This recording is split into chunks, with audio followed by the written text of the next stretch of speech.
and welcome to Subjective Thoughts. And our comic for today is Terror Inc. Apocalypse Soon, Issue 1 by Max. Now there is violence, fighting, killing, blood, guts, limb tearing, and explosions in this one, so if you are in any way squeamish, you have been warned. Also, spoilers. Alright, here's the team.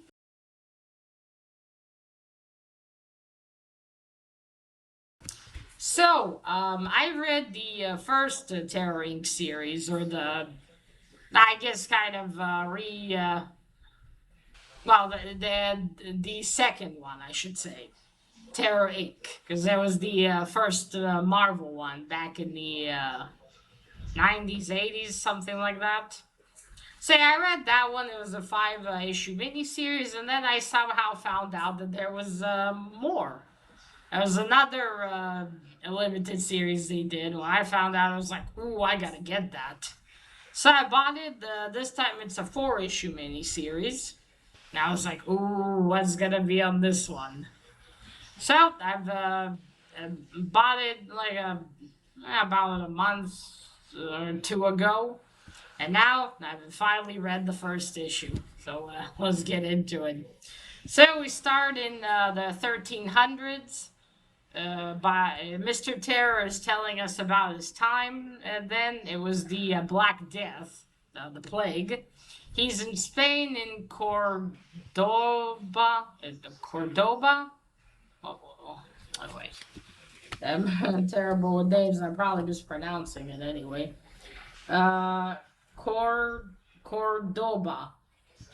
Probably not how you say that in Spanish, but anyway, he's there. Well, things are shits. The Black Death, people are dying, all that thing. He's going. He's walking down the street and he's attacked. A few men that want to steal his rings. So yeah, he's saying it was a shit time. He yells assholes at them, which I wonder, did that word even exist in the 1300s? I gotta check, because I don't know. Granted, maybe it is that old and I just don't know. And kind of like, would you even yell that in the 1300s? But anyway, he's telling about that time period because back then he got a job from Cordessa. Uh, would that be like a countess? I don't know, a Cordessa. She before that there was this lovely Cordessa. She saw the signs that she was also sick with the plague. She wrote a letter to her loved ones, to her children, and then she was going to kill herself to spare them the plague. But then her husband, the Cordes, yeah, he was sleeping with this other Cordessa and decided to kill her before. So he takes a dagger and sticks it in her neck, and only then does he see the letter. Now he's not a noble man, so he just burns the whole castle they live in. It looked like a castle, and takes the children, their two sons, and leaves. Now the Cordessa doesn't die from that. Yeah, he nicked her neck, but he didn't get the main artery, or only nicked it a little, so she's still alive. She managed somehow to crawl out of the castle, and then the lady that he says picked up their groceries, which also sounds like it doesn't fit that time. Although I guess he's telling the story, so in that case, that's fine. She saw her, or brought them food, saw her and picked her up. So at that time, he's been around for quite many centuries. Word got around about him. I guess she somehow found a way to contact him or to call upon him, and he came, and she paid him to do a job for her. One was to go and get her children and to make sure that they know that she loves them and that they're safe. And the second one, of course, was to get revenge on her ex-husband now. So she was already dying, and he took her face. He takes out a knife or a dagger, and it beheads himself, and then takes her head. he goes to where the Cordess is. He's with the Cordessa he's been sleeping with. Uh, him, and a bunch of a lot of their rich friends all close themselves in the castle to wait until it blows over. Though of course they all knew they're fucked. So he goes in there, revealing the face of the Cordessa. Of course, as he says, if the ex-husband had pants, if he was wearing any, he'd probably piss himself. And of course, what all those rich people did in that castle was eat, drink, and of course have an orgy. Why is it always an orgy? I mean, I suppose if you're already gonna die, might as well have some sex, I guess.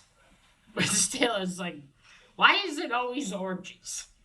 So, but then, surprisingly, all of a sudden, the other Cordessa just approaches him and starts kissing him. So he gets distracted from his job for fucking 10 hours. And by the way, then we go briefly to Istanbul. He's there with Mrs. Primo. It's 2009. As he's telling her the story, she said, "Oh my, you got distracted." And he said, "Well, yeah, he escaped me, but I did go after him after that. I vowed till the rest of his life." So then from the other Cordessa, he found out where the children were. And it was some kind of abbey that he just dumped them in where all the sick people were. It was a terrible place, and like Mr. Terra said, it smelled terribly, so he's a fucking asshole.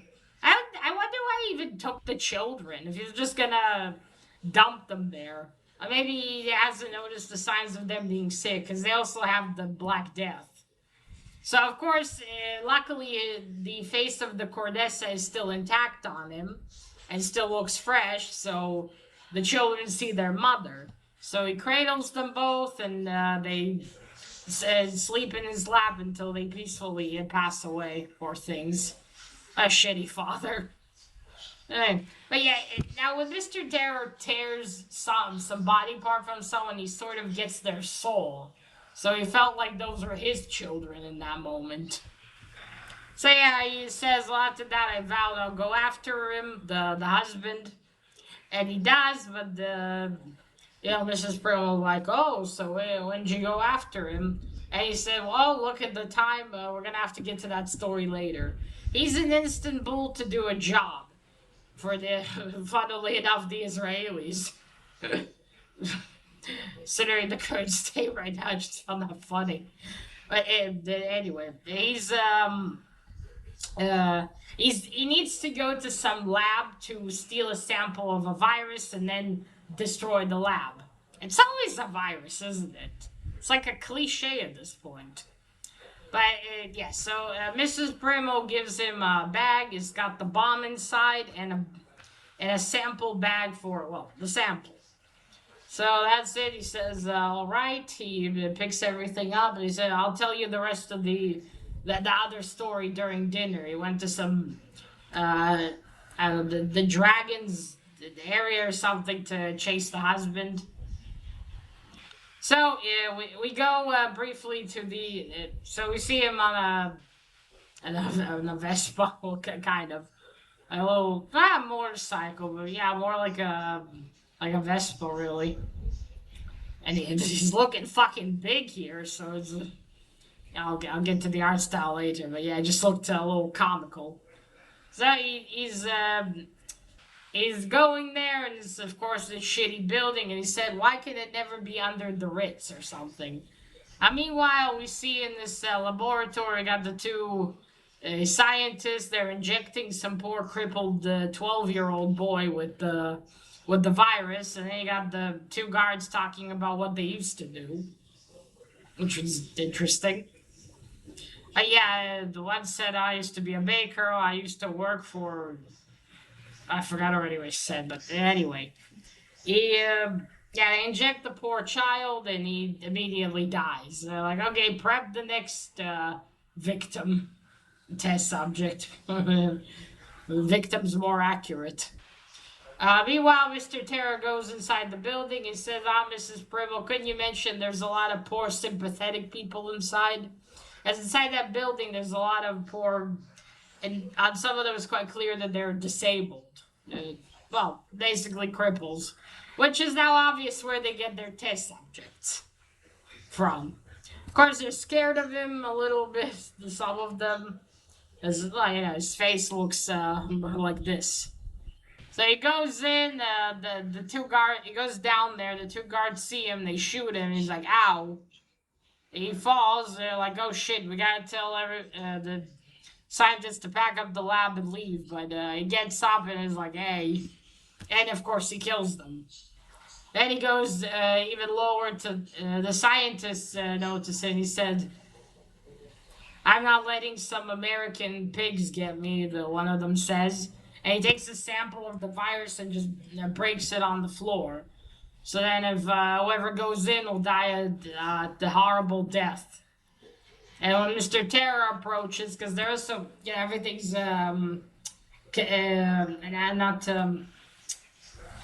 everything's glued with like nylon or something to keep everything contained. Mr. Terror said, yeah, I've heard you. He rips through the nylon with a pocket knife. He goes in there like, what are you doing? You're going to spread it everywhere. And he's like, don't worry, I got something to take care of that with me, meaning the bomb. He grabs the other scientist, one of them that he later refers to as Dr. Mengele is fat. And he grabs the skinny one and rips his arm off to use it. And he's like, stay here, I'll get my sample and I'll be back. And the bag for the sample is a body bag. And he's like, do they have so much little faith in me? That was funny. But I don't think it's that. I think they just wanted which is really fucked. You think you want to destroy that shit, but no, you gotta play with the viruses, don't you? Humanity learns nothing. So he goes into the back room, and inside there's a lot of bodies and a little boy in a glass box. But he's ventilated in there, so I guess he can't get contaminated. And he's like, shit, hold on, kid. I just need to talk to Dr. Mengele. He goes out to the fat scientist, tells him, well, I'm going to need some things from you. Essentially your entire body except your right arm. And the scientist, there's a close-up of his eyes, he looks horrified. And he says, you won't get out of here with the sample or something. Oh yeah, and he also takes his suit, his biohazard suit. So obviously he kills him, and now he's got his body. He takes, and then he gets out of there, goes back up, and yells to everyone in the building, everyone out, and starts shooting at towards the ceiling. Everyone runs out, and then the building explodes, and he's got the kid in his arm. Then we move to Mrs. Primo. She's in a fancy restaurant waiting for him, and she says, well, darling, where are you? People are feeling sorry for me. And he says, I just got one thing to take care of, Mrs. Primo, and I'll be right there with you. And he said, oh, no, darling, what happened? She already knows something's up. He said, oh, by the way, do you like the brainy type? Because the body he took isn't the most handsome of men, shall we say. So he's in the hospital with this kid. They tell him, we'll keep you overnight. And the kid tells him, they kept me there, and every day they told me today, Abin's name, I think, was the kid's name. Today is your last day. I think maybe they meant in that box. And he's like, yeah, then he tells the kid, oh, don't worry.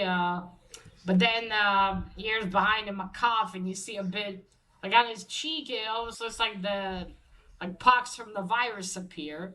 And then you turn and you see someone kind of choking and already like a few infected people. And the kid said, well, I guess that's why they kept me locked up in that box.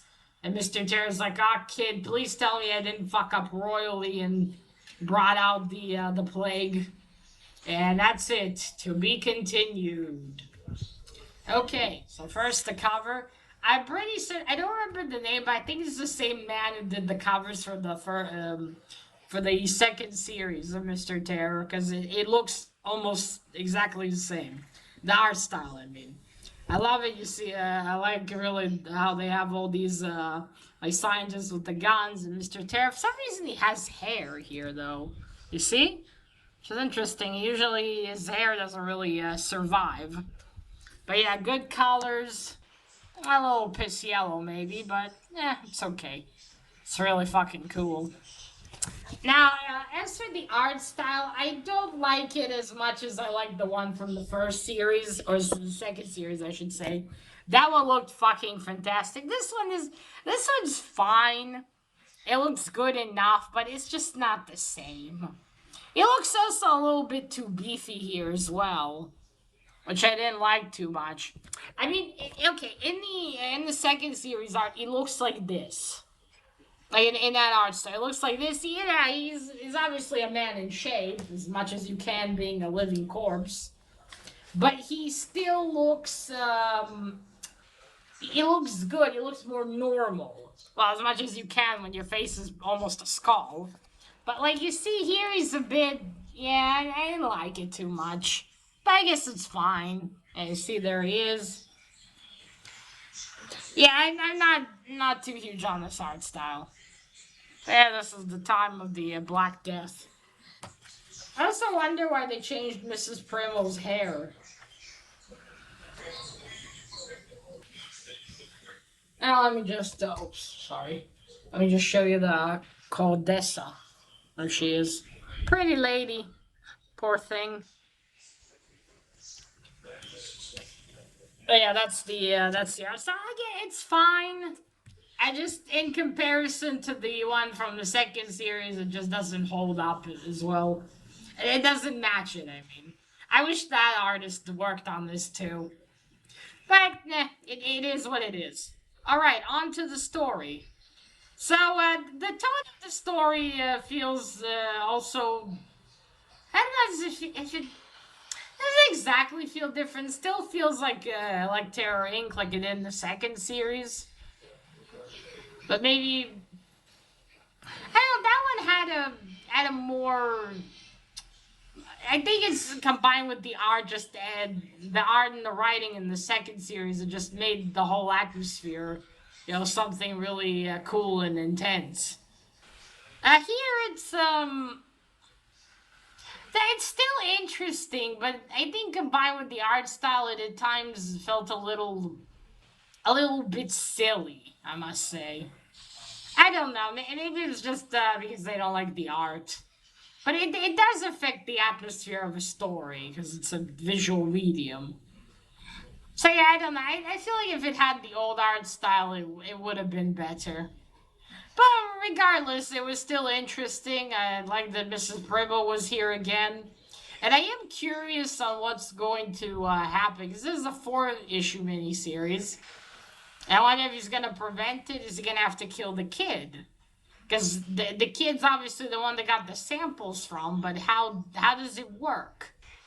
And also, is the kid purposely spreading the virus? Because Mr. Terror asks him that. Is he trying to spread the virus? Is it something he can't help but do? And how did they find him? Did he have something in him? Did they just somehow enhance scientifically? A lot of questions that I hope there will be answers for. And what is Mr. Terror gonna do? And besides him being a cursed immortal, deep down he's not exactly, a complete asshole. Not entirely. There's still some good in him. Also, especially considering what humans parts he took. So it's left to be seen what he's gonna have to do. An apocalypse soon. Does it mean he can stop it, or what's gonna happen? Yeah, I'm very curious. Also, I forgot. I think in the other story was what year it was, 2002 or 2006. I imagine this happens after the second series. I mean, in the timeline for that. I don't think it's the same years, or I don't think it was, before. It's probably after. I gotta dig out that one at some point, check. But yeah. Also, another interesting thing, if you see here, you see it says 1 of 5, but that's a mistake. Because there's only 4 issues. Because when I got it in the mail, I was like, wait, did I miss an issue? But then on the other 3 issues of the series that are left, it's it's 2 of 4, 3 of 4, 4 of 4. So that's interesting. Does it mean that there were supposed to be 5 issues, but they cut it to 4?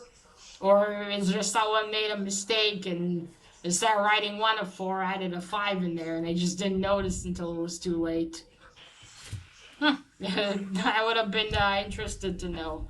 But, yeah. That's about it. I just thought I'd mention it before I forget. So this was the first issue of Terror Inc. Apocalypse Soon.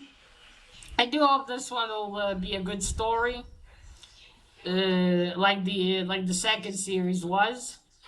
Yeah, what else? Yeah, maybe the art style by the end will kind of grow on me. I don't know.